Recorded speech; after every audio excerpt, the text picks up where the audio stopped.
Seadoo Challenger 215 Rotax supercharged motor. Customer brought it in for some maintenance. We did a supercharger clutch washer kit. It did need it. Some other routine maintenance, spark plugs and oil and filter. Okay, had an interruption, had a customer here picking up his twin Seadoos after service. So anyway, we rebuilt the supercharger, recap, we replaced the spark plugs, oil and filter change, the clutch washers in the supercharger. Don't let anybody tell you, oh, past a certain year you don't have to do that, because I'm gonna tell you what, they do wear out, and these were borderline, so it did need them pretty badly.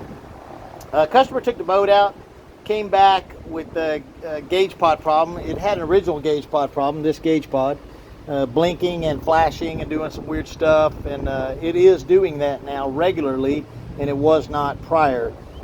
The wires behind it weren't in a harness, they were kind of being tugged on. We thought that was it, so we lifted them up, put some dielectric grease and stuff like that. The customer did that. We go into the engine bay and we want to look at the harness where it connects to the gauge pod, and just for anybody that doesn't know, it's that plug right there, okay? And this cheap connector right here is what powers that dash. A lot of times there'll be a bad pin in here and there'll be a problem with it, and you go find the pin and you just wire around it. We did check this one and there appears to be no problems with it. It's in actually really good shape like the rest of the boat. So we're gonna suspect at this point that the gauge pod is bad. Now the customer did complain also that the engine stalled on him a couple of times, and that was kind of unusual because this particular watercraft had been running pretty well. But we just started it up here on a Saturday. We're working today to try to catch up with our workload. We got a full crew. We got Kenneth Walker, we got Deanna, and we got my lovely wife, Miss Lindy over there, and myself. So upon starting it, we noticed the engine RPMs were immediately too high. Now we did check the spark plugs, the spark, the coils and all that. We have our scanner hooked up, the laptop over there with the SBT scan software, and it's working well now that we've had it all updated and replaced this year. And what we found was no engine codes, no codes at all. But the engine run at 1800 RPM, so we're looking for vacuum leaks, and we get our stethoscope, which is right down in there, and we listen around and listen around and listen around. We got the water hose hooked up and we're listening everywhere for vacuum leaks. And it can be pretty misleading because the air filter is right there. So you have to cup the air filter with your hand like this to get rid of the vacuum leak noise, so you can search the intake manifold gaskets, the air hoses, the throttle body gasket, the map sensor just below it, so forth, so on, looking for vacuum leaks. We didn't find any vacuum leaks. We also didn't have any codes. We have an idle air control motor. Hold one up, please. Hold one up. Is that the bad one? This is the idle air control motor for this engine, okay? Some Seadoos had it, some didn't.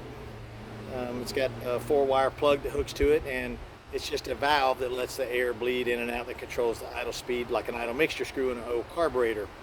All right, so I took this out, and with it plugged in, stuck my finger in the hole and the engine idled down.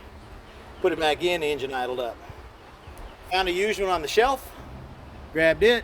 I noticed right away that on this used one on the left, it goes doing, doing, doing, and the new one, or new used one, doesn't go doing, doing, doing nearly at all, or at all, right? Doesn't move at all. As you can see, this one moves, and that one doesn't move. And that's what it's supposed to do, not move until the computer motor inside, it's like your motor, tells it which way to screw in or screw out. So this one is trashed. So we bolted in this used one, and the engine idled down to what RPMs? About 1800.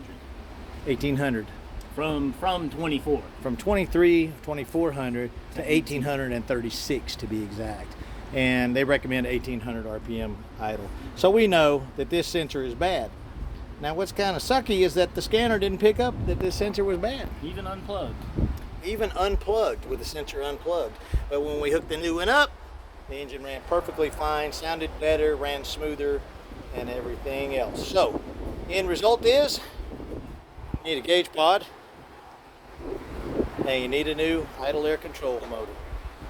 And that will resolve all the issues with this particular boat. Hope this helps somebody having troubles with their Seadoo boat. Hit me with any questions you might have. I help a lot of people throughout the world. And y'all have a great day. Thanks for watching.